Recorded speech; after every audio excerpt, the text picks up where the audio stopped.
I think I have to go back to the first year, and it's not a thing, it was just how we were, because we had all chosen and taken a leap of faith into something new that we didn't know ultimately what it would end up being like. And I had been at Dulwich, Beijing before, but it's still very different here.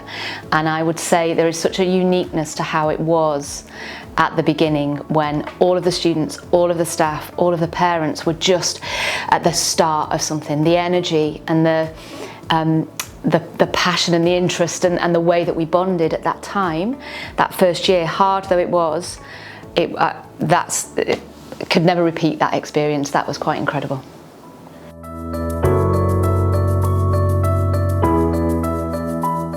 I think, having started back in 2014, I've seen it grow, especially at the senior school end.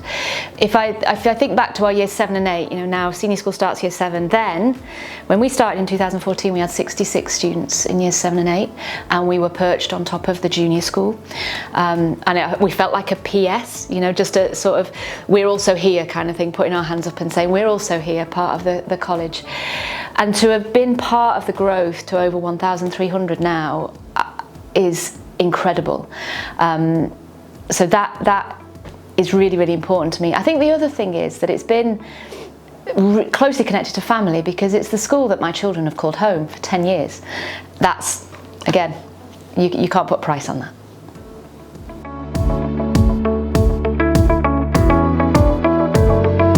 We hear a lot about our college. 10 years, actually, we're not new anymore as a college. But I feel like with the senior school growth being as, quite extreme as it has been in the last 10 years, there are still aspects to the senior school that are new every year. And I think what I am looking forward to now in this next phase, our Thrive phase, is stopping and pausing and looking at each other and having to concentrate less on growth, because we are slowing our growth down now. We're almost at capacity. I'm looking forward to being able to stop the growth thinking and actually pause and look at each other and look at what we're doing and reassess and review to make sure that we are still doing what we need to do to prepare students to move out into the 21st century. And by that, what I mean is we need to really look at how we are together, not just what we do, not just that planning. We need to look at how we are connecting things. We do brilliantly. Our results are brilliant. We already know that we have great attainment. We know that our academic courses are rigorous. Our CCAs support and complement what students do and really allow students to grow as a whole person. But I think we can be better at really looking at connections, identifying concepts, because what I really want to look to in the next 5 years is that our students are thinking with fluency and creativity across all of their subjects areas in a really connected way to be able to problem solve for the future. We have to stop and look at each other and look at those connections and intentionally do that if we are to achieve that for our students. That's what I am hoping for. I have the creativity thing for me is quite close to my heart. I'm a chemistry teacher, and I don't believe, I've got a favourite poet who says this: creativity is not the monopoly of artists. It isn't. It exists across the board. It can be seen and used anywhere. I think that's what I'd like to be looking at over the next 5 years.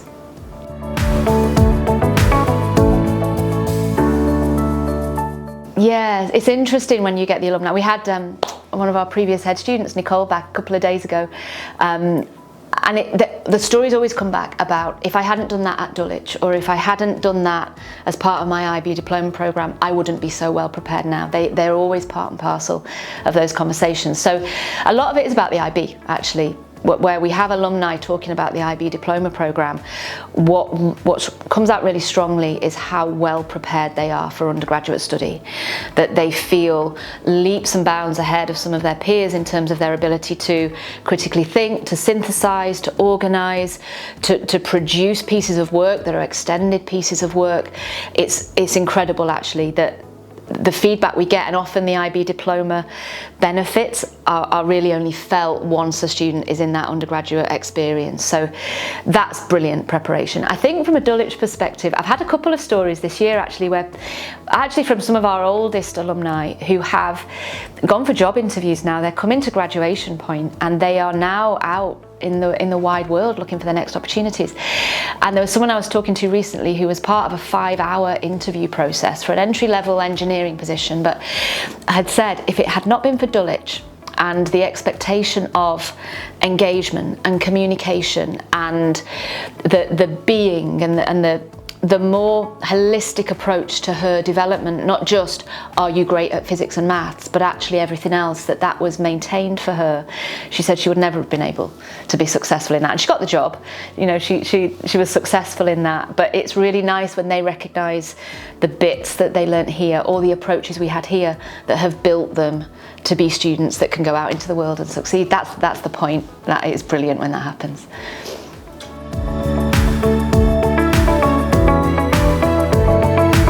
I have already said that I would like us to stop growing now so that we can stop and pause and reflect, but I say that in terms of our logistics, not in terms of who we are. And I think that we are always learning and always growing, irrespective of where we are in our timeline, in our history, with our staff.